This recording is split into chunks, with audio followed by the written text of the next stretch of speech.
Ngasi numidawairang phongkiba pandam pausi digi maru oiba pau khara khangasaraga miyamda khudo tamjige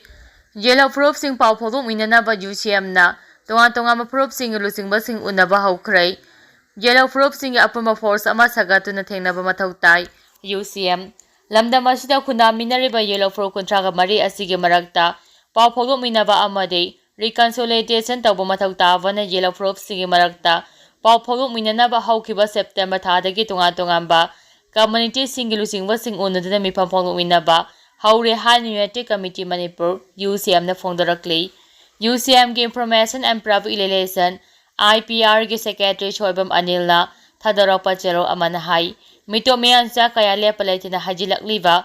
drug lalonba singe narco terrorist singe landa asigi hawrakpa munna thidoktuna khundaminariba proof singna puna thengnaminaba mathau tai UCM na kumjali singani subna amadegi heksa phonglakpadagi Manipur ge integrity ngaknaba Manipur maje tana thugainaba hotnarakpa singi mayokta thingkhang kya miyam golonina puna mayok minaduna lakli India ge government ge policy na ekhoi masel ge marakta indigenous singbo hawga kangkhapa ngamdanaba hotnarabra haibasi ajabo hang amani ekhoi masel ge marakta khaibung tanaba hotnar reversing asigi mayokta ekhoi puna thengnaminaba thabak taminaba mathau tai Akoi puna satminaba leibak khunagi thabak thoramsingdasu puna satminaba mathau tai Akoi masege marakta amana amabu thajunaba amana amabu asoiba thinaraga leinabagi mahut indigenous people singe apumba force ama sagatuna thengnaba mathau tai amaramda UCM awangsema unit ki nauna thaupugadaba sing khankrei nangna thaupugadaba sing khamagi mifam ama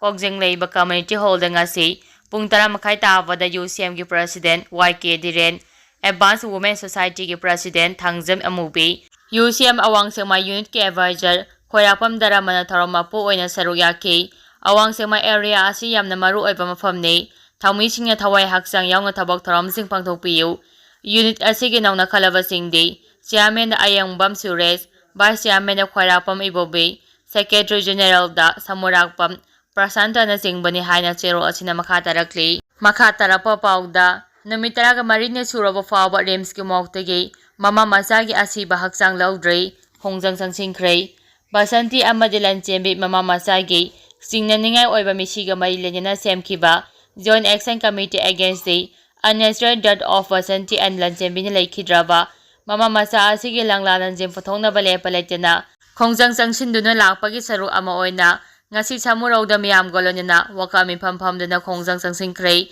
Ngasi thana numit 10 marine suraba phaoba RIMS ki Morgue mama macha gi ashiba hakchang loudri JAC ki campaigner oinam chawbalai mana thadorakpa zero amada ngasi gi khongjang adida maikai kyadagi maru oina hauraibi samurau wangoi yumnang hoidrop mayang ifal amadi singjamai baiga party leka dagi lakpa nupi singna saru yaki misi asigi mai lenyana lenga ki maikai dagi kayam kuina asumba langlalanjing namsinuna thamkhigadagi Asumba Royal Matam Sana Fangandaba Haibasi, Asumba Royal Pidaba Kari Kenaribagay, Kana Laijadraba Mama Masagi Damakta, Kayo Laikai Lady, Lebak Mayam Lady, Zero Aduna Makata Raduna, Miyamalenga Asida Chapsava Tazava Tamduna, Police Mapumpan Corporation Piraga Mama Masagi Misigi Achumba, Langla Zi Potopio Hajuna Asukwibasi, Hingsa Amata Yaugana Khongjang Sangshin Lakpani, JAC Asigumba Khongjang Asibo, Lengang Asombani Haina Uragadi. Yamna aramba oigani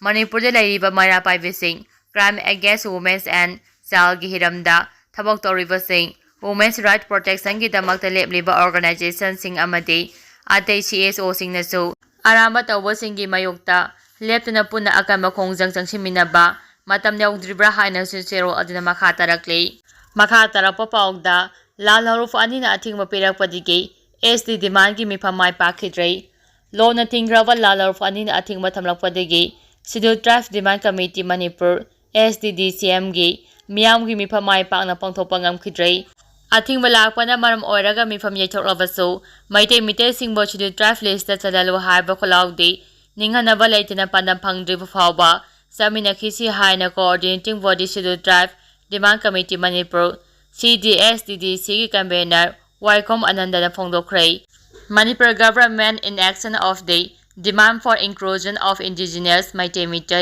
in the SD list of India haiba thimda mifam asi ngasi ayupung 13 taba matamda ꯀꯣꯅꯨꯡ ꯃꯃꯥꯡꯗ ꯂꯩꯕ ꯏꯕꯣꯌꯥꯃ ꯁꯨꯃꯥꯡ ꯂꯤꯂꯥ ꯁꯪꯂꯦꯟꯗ ꯆꯠꯊꯅꯕ ꯁꯦꯝ ꯁꯥꯗꯨꯅ ꯂꯥꯛꯈꯤꯕꯅꯤ꯫ ꯃꯤꯐꯝ ꯁꯔꯨꯛ ꯌꯥꯅꯕ ꯃꯤꯌꯥꯝ ꯄꯨꯟꯅꯕ ꯍꯧꯔꯛꯂꯕ ꯃꯇꯨꯡ SDDCMꯒꯤ ꯃꯥꯏꯀꯩꯗꯒꯤ ꯃꯈꯥ ꯇꯥꯅ ꯑꯀꯛꯅꯕ ꯃꯇꯝ ꯑꯃ ꯂꯦꯞꯇ꯭ꯔꯤꯕ ꯐꯥꯎꯕꯗꯤ ꯃꯤꯐꯝ ꯑꯁꯤ ꯌꯩꯊꯧꯔꯦ ꯍꯥꯏꯅ ꯂꯥꯎꯊꯣꯛꯈꯤ꯫ ꯀꯃꯤꯇꯤ ꯑꯁꯤꯒꯤ ꯀꯟꯚꯦꯅꯔ ꯋꯥꯏꯈꯝ ꯑꯅꯟꯗꯅ ꯐꯣꯡꯗꯣꯛꯈꯤꯕꯗ ꯀꯨꯝꯖꯥ 2012 ꯃꯩꯇꯩꯁꯤꯡꯒꯤ ꯇꯨꯡꯒꯤ ꯂꯝꯕꯤ ꯂꯦꯞꯀꯗꯧꯔꯤꯕ STꯒꯤ ꯗꯤꯃꯥꯟ ꯑꯁꯤ ꯇꯧꯗꯨꯅ ꯀꯨꯝꯖꯥ 2013 ꯍꯧꯅ ꯏꯁꯇꯦꯠ ꯂꯩꯉꯥꯛꯇ ꯔꯤꯀꯃꯦꯟꯗꯦꯁꯟ ꯊꯥꯕꯤꯅꯕ ꯇꯛꯁꯤꯟꯗꯨꯅ ꯂꯥꯛꯂꯤ꯫ ꯀꯃꯤꯇꯤ ꯑꯁꯤꯒꯤ ꯃꯥꯏꯀꯩꯗꯒꯤ ꯊꯥ ꯑꯃꯔꯣꯝꯒꯤ ꯃꯃꯥꯡꯗꯒꯤ ꯍꯧꯅ ꯑꯣꯛꯇꯣꯕꯔ 6ꯇ ꯏꯕꯣꯌꯥꯃ ꯁꯨꯃꯥꯡ ꯂꯤꯂꯥ ꯁꯪꯂꯦꯟꯗ ꯃꯤꯌꯥꯝ ꯃꯤꯐꯝ ꯄꯥꯡꯊꯣꯛꯀꯅꯤ ꯍꯥꯏꯅ ꯇꯣꯉꯥꯟ-ꯇꯣꯉꯥꯟꯕ ꯃꯤꯗꯤꯌꯥ ꯄ꯭ꯂꯦꯠꯐꯣꯔꯝꯁꯤꯡꯗ ꯈꯪꯍꯟꯗꯨꯅ ꯂꯥꯛꯈꯤꯕꯅꯤ꯫ ꯂꯣꯏꯅꯅ ꯍꯧꯈꯤꯕ ꯅꯨꯃꯤꯠ ꯈꯔꯅꯤꯒꯤ ꯃꯃꯥꯡꯗꯒꯤ ꯍꯧꯅ ꯉꯁꯤꯒꯤ ꯃꯤꯐꯝ ꯑꯁꯤ ꯃꯥꯏ ꯄꯥꯛꯅ ꯆꯠꯊꯅꯕ ꯁꯦꯝ ꯁꯥꯕ ꯄꯨꯝꯅꯃꯛ ꯂꯣꯏꯗꯨꯅ ꯂꯩꯔꯤꯉꯩ ꯆꯩꯔꯛꯇ ꯉꯔꯥꯡ ꯑꯍꯤꯡ ꯅꯣꯡꯌꯥꯏ ꯃꯇꯨꯡ ꯄꯨꯡ 12:30 ꯇꯥꯕ ꯑꯗꯨꯋꯥꯏꯗ ꯀꯣꯑꯣꯔꯗꯤꯅꯦꯇꯤꯡ ꯕꯣꯗꯤ ꯑꯁꯤꯒꯤ ꯖꯦꯅꯔꯦꯜ ꯁꯦꯀ꯭ꯔꯦꯇꯔꯤꯒꯤ ꯌꯨꯝꯗ ꯁꯛꯈꯪꯗꯕ ꯃꯤꯑꯣꯏ ꯈꯔ ꯂꯥꯛꯂꯒ ꯊꯣꯡꯒꯥꯜꯗ ꯅꯨꯡꯅ ꯊꯥꯖꯤꯜꯂꯝꯂꯒ ꯏꯔꯥꯡ ꯁꯥꯒꯠꯀꯅꯨ ꯍꯥꯏꯅ ꯂꯥꯎꯗꯨꯅ ꯆꯠꯈꯤ꯫ ꯃꯈꯥ ꯇꯥꯅ ꯉꯁꯤ ꯑꯌꯨꯛ ꯄꯨꯡ 9 ꯇꯥꯕꯗ UPPK ꯑꯃꯗꯤ KCP ꯇꯩꯕꯉꯥꯟꯕꯅꯤ ꯍꯥꯏꯖꯕ ꯂꯥꯟ ꯍꯧꯔꯛꯄ ꯑꯅꯤꯒꯤ ꯃꯥꯏꯀꯩꯗꯒꯤ ꯃꯣꯕꯥꯏꯜ ꯐꯣꯟꯒꯤ ꯈꯨꯠꯊꯥꯡꯗ ꯍꯤꯔꯝ ꯑꯃꯗ ꯍꯦꯛꯇꯗ ꯉꯁꯤꯒꯤ ꯃꯤꯐꯝ ꯑꯁꯤ ꯄꯥꯡꯊꯣꯛꯄꯤꯒꯅꯨ ꯍꯥꯏꯅ ꯊꯝꯂꯛꯈꯤ ꯍꯥꯏꯅ ꯃꯍꯥꯛꯅ ꯐꯣꯡꯗꯣꯛꯈꯤ꯫ ꯃꯈꯥ ꯇꯥꯔꯛꯄ ꯄꯥꯎꯗ ꯑꯁꯥꯝꯗ ꯇ꯭ꯔꯦꯅꯤꯡ ꯇꯧꯔꯤꯕ ꯃꯩꯇꯩ ꯃꯆꯥ IRB ꯖꯋꯥꯟ ꯑꯃ ꯂꯩꯈꯤꯗ꯭ꯔꯦ꯫ ꯑꯁꯥꯝꯒꯤ ꯗꯦꯔꯒꯥꯎꯗ ꯂꯩꯕ ꯂꯆꯦꯄꯣꯔꯐꯨꯀꯥꯟ ꯄꯨꯂꯤꯁ ꯑꯦꯀꯥꯗꯃꯤꯗ ꯇ꯭ꯔꯦꯅꯤꯡ ꯇꯧꯔꯤꯕ ꯃꯩꯇꯩ ꯃꯆꯥ IRB ꯖꯋꯥꯟ ꯑꯃ ꯉꯁꯤ ꯑꯌꯨꯛ ꯃꯁꯥꯒꯤ ꯐꯃꯨꯡꯗ ꯁꯤꯔꯒ ꯂꯩꯔꯝꯂꯦ꯫ ꯄ꯭ꯔꯦꯁꯅ ꯐꯪꯕ ꯄꯥꯎꯗ ꯂꯩꯈꯤꯗ꯭ꯔꯕ IRB ꯖꯋꯥꯟ ꯑꯗꯨ ꯕꯤꯁꯅꯨꯄꯨꯔ ꯗꯤꯁꯇ꯭ꯔꯤꯛꯀꯤ ꯃꯅꯨꯡ ꯆꯟꯕ ꯅꯝꯕꯣꯜ ꯈꯥꯖꯤꯔꯤ ꯃꯅꯤꯡ ꯂꯩꯀꯥꯏꯗꯒꯤ ꯌꯥꯡꯂꯦꯝ ꯁꯨꯕꯥꯁ ꯆꯟꯗ꯭ꯔ ꯑꯦꯂꯥꯏꯁ ꯅꯥꯎꯇꯣ ꯆꯍꯤ 52 ꯑꯄꯣꯛꯄꯋꯥꯏ ꯅꯤꯃꯥꯆꯥꯟ ꯀꯧꯏ ꯍꯥꯏꯔꯤ꯫ ꯃꯍꯥꯛ ꯉꯔꯥꯡ ꯅꯨꯃꯤꯗꯥꯡ ꯄꯨꯡ 4 ꯇꯥꯔꯛꯄ ꯃꯇꯝꯗ ꯆꯥꯛ ꯆꯥꯔꯕ ꯃꯇꯨꯡ ꯇꯨꯝꯈꯤꯕꯅꯤ꯫ ꯑꯗꯨꯕꯨꯉꯁꯤ ꯑꯌꯨꯛ ꯄꯨꯡ 5 ꯇꯥꯕꯗ ꯃꯁꯥꯒꯤ ꯐꯃꯨꯡꯗ ꯒ꯭ꯌꯥꯟ ꯃꯥꯡꯂꯒ ꯂꯩꯔꯝꯕ ꯊꯦꯡꯅꯈꯤꯕꯅꯤ꯫ ꯃꯍꯧꯁꯥꯒꯨꯝ training instructorꯅ ꯉꯁꯤ ꯑꯌꯨꯛ ꯔꯦꯐ꯭ꯔꯤ ꯈꯣꯡꯗꯨꯅ ꯄꯔꯦꯡ ꯂꯦꯞꯅꯕ ꯀꯧꯊꯣꯛꯄꯗ ꯌꯥꯡꯂꯦꯝ ꯁꯨꯕꯥꯁ ꯆꯟꯗ꯭ꯔ ꯊꯣꯛꯂꯛꯇꯕꯗꯒꯤ ꯆꯪꯁꯤꯟꯗꯨꯅ ꯌꯦꯡꯕꯗ ꯐꯃꯨꯡꯗ ꯒ꯭ꯌꯥꯟ ꯃꯥꯡꯂꯒ ꯂꯩꯔꯝꯕꯗꯒꯤ ꯈꯨꯗꯛꯇ ꯃꯍꯥꯛꯄꯨ ꯍꯣꯁꯄꯤꯇꯥꯜꯗ ꯄꯨꯈꯠꯈꯤ꯫ ꯑꯗꯨꯕꯨ ꯗꯣꯛꯇꯔꯅ ꯁꯤꯅ ꯄꯨꯔꯛꯂꯦ ꯍꯥꯏꯅ ꯂꯥꯎꯊꯣꯛꯈꯤ ꯍꯥꯏꯔꯤ꯫ ꯃꯍꯥꯛ ꯀꯔꯤ ꯃꯔꯝꯗꯒꯤ ꯁꯤꯈꯤꯕꯅꯣ ꯍꯥꯏꯕ ꯆꯞ ꯆꯥꯅ ꯈꯪꯕ ꯉꯝꯗ꯭ꯔꯤ꯫ ꯂꯩꯈꯤꯗ꯭ꯔꯕ IRB ꯖꯋꯥꯟ ꯑꯁꯤꯒꯤ ꯂꯣꯏꯅꯕꯤ ꯑꯃꯗꯤ ꯆꯍꯤ 3 ꯁꯨꯔꯕ ꯃꯆꯥꯅꯨꯄꯤ ꯑꯃ ꯂꯩꯍꯧꯔꯤ꯫ ꯃꯆꯤꯟ ꯃꯅꯥꯎ ꯅꯨꯄꯥ 3 ꯅꯨꯄꯤ ꯑꯃꯒꯤ ꯃꯅꯨꯡꯗ ꯃꯍꯥꯛꯅ ꯑꯇꯣꯝꯕꯅꯤ꯫ ꯅꯤꯡꯁꯤꯡꯕ ꯌꯥꯕꯗꯤ 10 ꯁꯨꯕ ꯑꯃꯗꯤ 11 ꯁꯨꯕ IRB ꯄꯔꯁꯣꯅꯦꯜ 1943 ꯑꯁꯥꯝꯒꯤ ꯗꯦꯔꯒꯥꯎꯗ ꯂꯩꯕ ꯂꯤꯆꯔ ꯕꯣꯔꯐꯨꯈꯥꯟ ꯄꯨꯂꯤꯁ ꯑꯦꯀꯥꯗꯃꯤꯗ ꯇ꯭ꯔꯦꯅꯤꯡ ꯇꯧꯔꯛꯈꯤꯕꯅꯤ꯫ ꯆꯍꯤ ꯑꯁꯤꯒꯤ ꯖꯅꯋꯥꯔꯤ ꯊꯥꯗꯒꯤ ꯇꯧꯔꯛꯈꯤꯕꯅꯤ ꯍꯥꯏꯔꯤ꯫ ꯃꯈꯥ ꯇꯥꯔꯛꯄ ꯄꯥꯎꯗ ꯂꯩꯀꯥꯏ ꯑꯃ ꯈꯨꯠꯂꯦꯡꯗꯨꯅ ꯂꯩꯔꯤꯕ ꯃꯐꯝ ꯑꯃꯕꯨ ꯃꯦꯟꯇꯦꯜ ꯍꯣꯁꯄꯤꯇꯥꯜ ꯁꯥꯒꯅꯤ ꯍꯥꯏꯅ ꯑꯦꯚꯤꯛꯁꯟ ꯇꯧꯔꯛꯄ ꯂꯩꯉꯥꯛ ꯂꯩꯕꯒꯤ ꯃꯆꯠ ꯅꯠꯇꯦ꯫ ꯕꯤꯖꯣꯏ ꯂꯩꯀꯥꯏ ꯑꯃ ꯈꯨꯠꯂꯦꯡꯗꯨꯅ ꯃꯤꯌꯥꯝꯅ ꯈꯨꯟꯗꯥꯔꯤꯕ ꯃꯐꯝ ꯑꯃꯕꯨ ꯃꯦꯟꯇꯦꯜ ꯍꯣꯁꯄꯤꯇꯥꯜ ꯁꯥꯒꯅꯤ ꯍꯥꯏꯗꯨꯅ ꯑꯦꯚꯤꯛꯁꯟ ꯇꯧꯅꯕ ꯍꯣꯠꯅꯔꯛꯄ ꯂꯩꯉꯥꯛ ꯑꯃ ꯂꯩꯕꯒꯤ ꯃꯆꯠ ꯅꯠꯇꯦ ꯍꯥꯏꯅ ꯁꯣꯁꯤꯑꯣ ꯄꯣꯂꯤꯇꯤꯀꯦꯜ ꯀꯃꯦꯟꯇꯦꯇꯔ ꯆꯣꯡꯊꯥꯝ ꯕꯤꯖꯣꯏꯅ ꯐꯣꯡꯗꯣꯛꯈ꯭ꯔꯦ꯫ ꯋꯥꯐꯝ ꯑꯁꯤ ꯏꯝꯐꯥꯜ ꯋꯦꯁꯀꯤ ꯂꯝꯐꯦꯜ ꯈꯨꯅꯧꯗ ꯑꯦꯚꯤꯛꯁꯟ ꯇꯧꯕ ꯌꯥꯔꯣꯏ ꯍꯥꯏꯗꯨꯅ ꯆꯠꯊꯈꯤꯕ ꯋꯥꯀꯠ ꯃꯤꯐꯝꯗ ꯐꯣꯡꯗꯣꯛꯈꯤꯕꯅꯤ꯫ ꯃꯍꯥꯛꯅ ꯃꯈꯥ ꯇꯥꯅ ꯐꯣꯡꯗꯣꯛꯈꯤꯕꯗ ꯃꯤꯌꯥꯝ ꯇꯥꯟꯅꯔꯝꯗꯅ ꯂꯩꯀꯥꯏ ꯑꯁꯤꯗ ꯃꯦꯟꯇꯦꯜ ꯍꯣꯁꯄꯤꯇꯥꯜ ꯁꯥꯒꯅꯤ ꯍꯥꯏꯗꯨꯅ ꯑꯦꯚꯤꯛꯁꯟ ꯇꯧꯅꯕ ꯍꯣꯠꯅꯔꯛꯄ ꯂꯥꯏꯕꯛ ꯊꯤꯕꯅꯤ꯫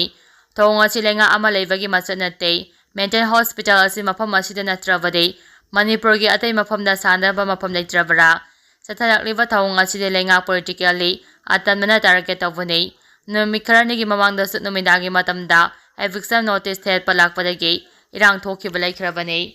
ꯑꯦꯚꯤꯛꯁꯟ ꯅꯣꯇꯤꯁ ꯊꯦꯠꯄ ꯑꯁꯤ ꯅꯨꯡꯊꯤꯜꯒꯤ ꯃꯇꯝꯗ ꯃꯤꯌꯥꯝ ꯈꯪꯅ ꯊꯦꯠꯀꯗꯕꯅꯤ꯫ ꯃꯗꯨ ꯅꯠꯇꯗꯅ ꯂꯣꯟꯅ ꯊꯨꯞꯅ ꯅꯝꯍꯥꯗꯨꯅ ꯊꯕꯛ ꯇꯧꯒꯅꯤ ꯍꯥꯏꯕ ꯑꯗꯨ ꯆꯞ ꯆꯥꯅ ꯆꯥꯎꯊꯣꯛꯆꯔꯤ ꯍꯥꯏꯈꯤ꯫ ꯋꯥꯀꯠ ꯃꯤꯐꯝ ꯑꯗꯨꯗ ꯁꯔꯨꯛ ꯌꯥꯈꯤꯕꯤ ꯑꯃꯅ ꯐꯣꯡꯗꯣꯛꯈꯤꯕꯗ ꯍꯧꯖꯤꯛ ꯊꯣꯛꯂꯤꯕ ꯏꯔꯥꯡ ꯑꯁꯤꯅ ꯃꯔꯝ ꯑꯣꯏꯗꯨꯅ ꯃꯤꯑꯣꯏ ꯀꯌꯥ ꯔꯤꯂꯤꯐ ꯀꯦꯝꯞꯗ ꯆꯪꯖꯐꯝ ꯂꯧꯗꯨꯅ ꯂꯩꯔꯤꯉꯩ ꯆꯩꯔꯛꯇ ꯃꯤꯑꯣꯏ ꯀꯌꯥꯅ ꯈꯨꯟꯗꯥꯗꯨꯅ ꯂꯩꯔꯤꯕ ꯃꯐꯝ ꯑꯃꯕꯨ ꯑꯦꯚꯤꯛꯁꯟ ꯇꯧꯒꯅꯤ ꯍꯥꯏꯔꯛꯄ ꯑꯁꯤ ꯃꯤꯌꯥꯝ ꯀꯗꯥꯏꯗ ꯆꯠꯂꯨ ꯍꯥꯏꯕꯅꯣ? ꯂꯩꯉꯥꯛꯀꯤ ꯊꯧꯑꯣꯡ ꯑꯀꯟꯕ ꯃꯑꯣꯡꯗ ꯌꯥꯅꯤꯡꯗꯦ꯫